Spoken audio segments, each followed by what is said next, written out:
We are closing in on week 3 of Advent with only a little over a week left before Christmas.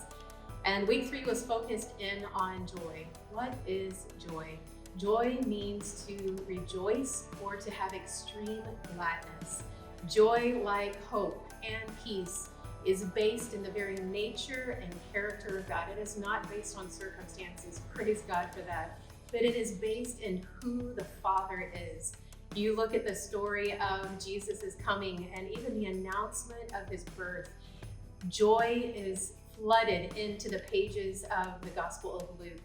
Joy as Mary encountered the presence of Jesus even within her. Joy in Elizabeth as Mary walked into that room and John leaped in her belly. Joy as Zechariah proclaimed the goodness of God through the coming Messiah. Joy as the angels sang on Jesus' birth, on his arrival to the shepherds.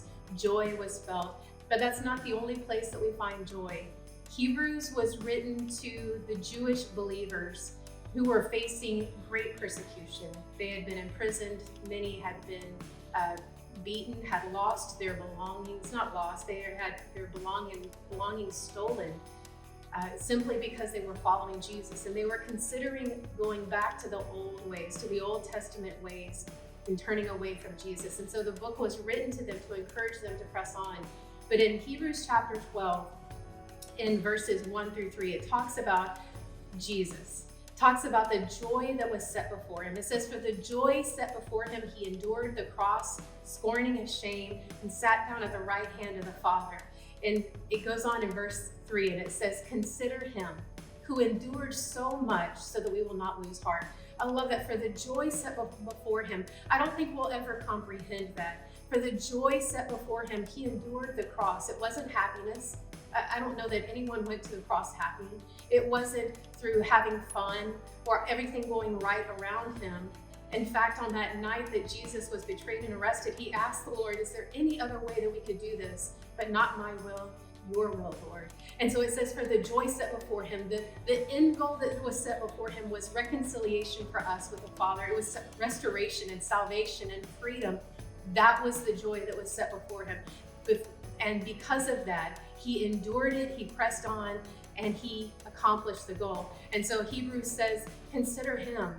Guys, when we face difficult circumstances, when we face things in our lives, it's that we cannot put our eyes on those things. It will distract us and keep us all tied up in knots and in a mess and discouraged and dismayed and all the words that can fit in there. But if we will take Hebrews' encouragement, if we will consider him who endured so much so that we could have freedom and salvation, it pushes us on to have the joy that he gives us, to rejoice greatly, to have extreme gladness, not because of the things that are going on, but because it is based in the one who is faithful, who is good, who never turns away from his promises. And so I pray that you would encounter the joy of Jesus in your life today, that joy would flood out of you as it did through the angels and through Mary and Elizabeth and Zechariah as they proclaimed Jesus.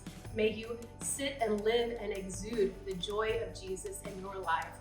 And I cannot wait to share next week with you as we look at the love of Jesus that came to this earth. We love you. We pray for you. God bless you.